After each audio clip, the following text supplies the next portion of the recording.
All right, Shalom Akim. I want to give all praise, honor, and glory to Yahweh, by Hashem Yahweh Shai, by Hashem Rakakwadash. Double honors to the apostles and the elders of Great Millstone, and Shalom to the elect. And I just want to get into a quick one real quick, going into just a few points I got from watching this video, Black Beyond America, Afro Latinos. Now, there was a few people talking in this interview, I guess you want to call it, but this lady right here on the screen, to me, she made the most sense. Okay? And you Latinos, you so-called Africans, we are of the same people, man. You know? As when you, this person right here, the first comment that shows, Lady Diaspora, people don't understand that the slave ships didn't just stop in America. Okay? The slave ships didn't just stop in America. Okay? And America in itself encompasses of South America, all right, Central America, but people just think of black as far as African Americans. And even the so-called African Americans that came from Africa were shipped, okay, until the what?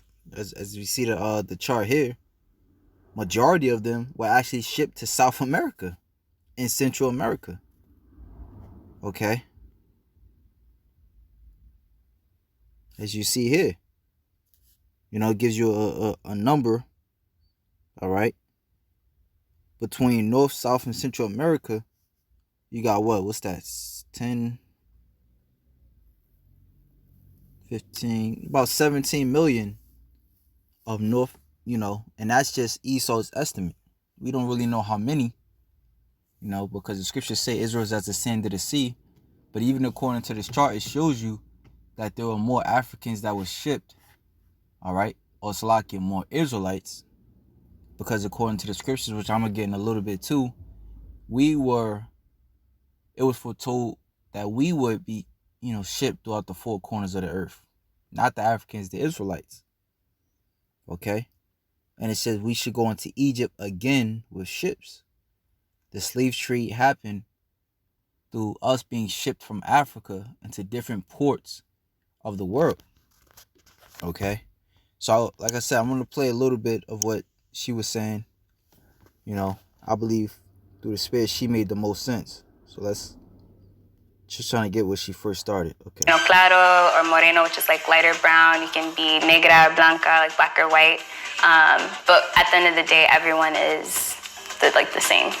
My grandfather, he was Cuban and Haitian. We were told that he had Ethiopian in the family, and I just have always known that being Latino or being Hispanic was not a race. It was not my race. It was just culturally is what we learn. Language is what we learn. If you place me in China, and I was born in China, then I will speak Chinese.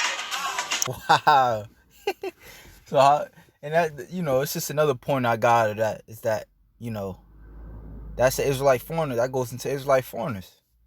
Here it is.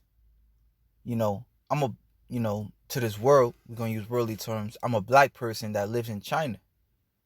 And I speak Chinese. That doesn't make me Chinese. That just makes me a black person that lives in China.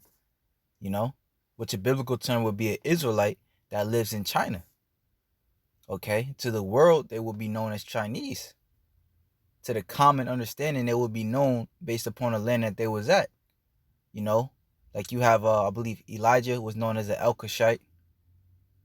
All right, David was known as a Bethlehemite.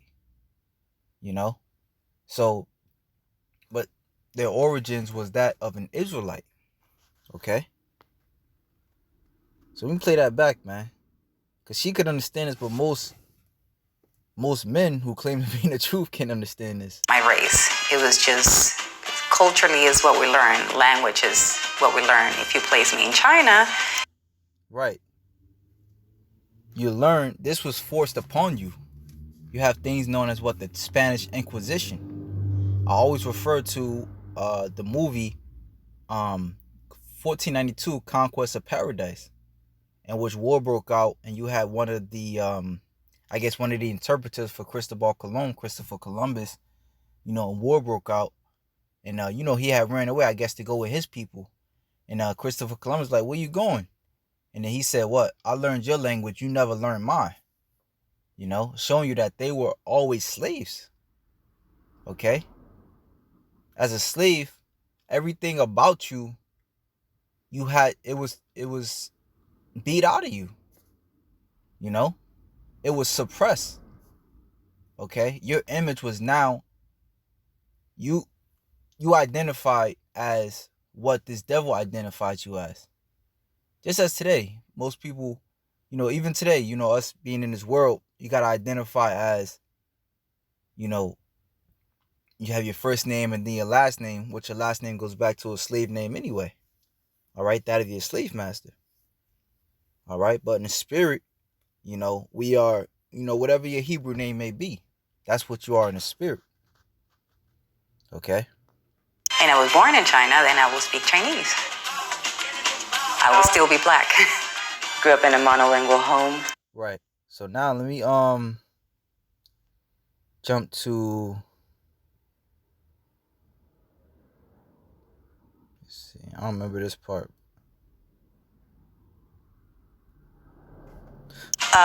They get the is there. So how? Because you don't look like this, or your hair's a little bit kinkier, and they'll come up with like all these physiological reasons as to why I can't be Latino. And then of course I explain to them like it has nothing to do with race, it has everything to do with cultural heritage and like where your family comes from. Well, that's actually a good point too. It all has to do with heritage, because in the ancient world, for the most part, everybody was dark skinned. Well, not to say really everybody was dark skinned. All right. The only one that wasn't was Esau Edom, the red man. Nevertheless, everybody was dark skinned, so it wasn't, oh, you black, what I'm saying, I don't like you. Okay. As a matter of fact, there's this book, I'm pretty sure brothers know about it. All right. It's from Babylon to Timbuktu. Right now, I want to go to page 20, where it says, 21. During the Middle Ages, the black nations of Africa and Asia had the greatest political, economical, educational, and military influence in the world. At this time, Europe existed in a state of darkness for 1,000 years. Okay? Which, to the unknown, to the man without understanding, you would think the state of darkness, would mean void of understanding. But as he just broke down, these were very strong economical, educational times. So that darkness really goes into a group of dark people, all right, ruling that time. Esau will otherwise call it the Dark Ages. It says Europe existed in a state of darkness for 1,000 years. In the 17th century and later, Europe began to emerge out of the slaughter of ignorance, and certain Germans and others conceived of themselves as belonging to a superior race. Okay? So now here's where Esau, puts his spin on it, because after that 1,000 years, as it says in Revelations 20, he came out of he was loose for a little season, and he went back out to deceive the world, making it seem as if he was a superior race. Okay? You had a guy, it reads on to say, Johann F. Blumenbach, a German, 1752 to 1840, was the first to divide humanity on the basis of skin color. Up to this time, no such attempts had been made. His classification set up a color line to the detriment of later generations. Caucasian, Mongolian, Ethiopian, American Indians, and Malayan. Moreover, he considered the Caucasians to be the original race. Blumenbach, the anthropologist, named the whites after the Caucasus Mountains. Whoo! These mountains are situated between the Black and Caspian Sea because he thought the purest white people originated there. Blumenbach was a racist, and so was J.A. Gobernow. A third man by the name of H.S. Chamberlain wanted to advance the supremacy of the white Nordic race and its culture. These men attributed psychological value and importance to race. This was racism, and it led to a horrible, vicious racial philosophy and to the persecution of the Jews. Well, okay, yeah, that's pretty much it. You know, that's pretty much it. So that's something of the devil. That's, because that's his monogamy has. Salaki. I don't know what the fuck that was about. That was his. That's his blessing, carnality. Okay, and that's just him. Him doing his job basically, as I mentioned, Revelations 20, him coming out to deceive the world. Okay, so let's play. They wonder, so how come you just cannot be Latina? And I said, well, how come I cannot be both? It's interesting because if they don't understand what culture is and what ethnicity is, they get them very confused. They think that you have to be either one thing or the other. I feel like just because of how my hair looks, they start like feeling angry that I'm not just saying I'm Black, which I do identify as Black completely. My language that I speak, how I was raised, and how you that my Black and her Black. I like tell people. I had this encounter with a Black American girl, and her thing was she thought that my Black and her Black was not the same. And I said the only thing that is different is my culture, my language that I speak, how I was raised, and how you were raised. And she was still, no, her demeanor was like, no, we're not the same. So it was amazing to me how her lack of knowledge didn't allow her to accept me as one of her own. That negative attention and then Right. So basically what she was saying, as we always say, as the scriptures say rather, that we are of the same people. And that's actually under the curses too, where the scriptures say that your eyes should be evil towards your brother.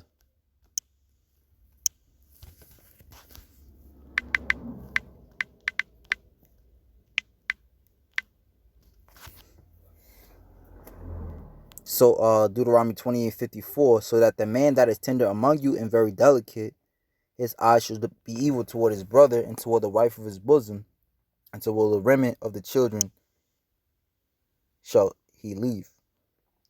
So that's just the curses. But we oppressed together, man.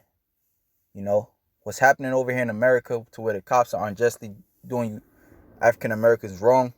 Over there in South America and Central America, they're doing the same exact thing, to the Venezuelans or the Colombians over there. And I was also, thinking about doing this lesson and what the girl was saying about, well, I can't remember who said it, but basically it was going into how, we're not different just because we live in different places, because we speak different languages, our culture, or just because, we grew up under different cultures, we're still the same. We're still the same. We're still looked at as the same. Okay. Deuteronomy 28.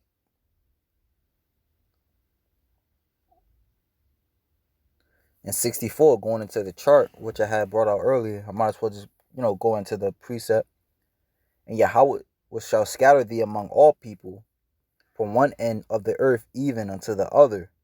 And there shalt thou serve other gods, which neither thou or thy fathers have known, even wood and stone. Okay, so that's what our people is doing now. And just to drive it home, we were all in the ancient world, and even prior to Esau coming against us, You know, it was more of a tribal thing, to where, for example, when you watch the movie Apocalypto, all right, we were all the same color. All right, you had all so-called Native Americans over here at the time, you know, or whatever, you know, really northern tribes. We call them northern because they were so-called natives. They would be known as the so-called natives. All right, and the so-called Hispanics were really here prior to Esau Edom being over here, you know, and they were fighting each other not over race, you know, obviously because they were the same, but mainly over tribes, you know, and the same, you know, in ancient Israel, because we dwelt among the Canaanites, all right, and, you know, the Palestinians, the so-called Palestinians, the Ishmaelites, you know, they were all around that area, the Ammonites, which were all of a dark-skinned race, all right. Jeremiah 15:33 tells us that Judah and Israel were oppressed together, okay? So we're all oppressed together, you know, whether you're a very light, you know, skin like Ephraim. The scriptures say Ephraim is a cake unturned, to a very dark skin, like a Manassite or a Simeonite or a Levite, which, let me get the chart so you'll see to what names go to which tribes.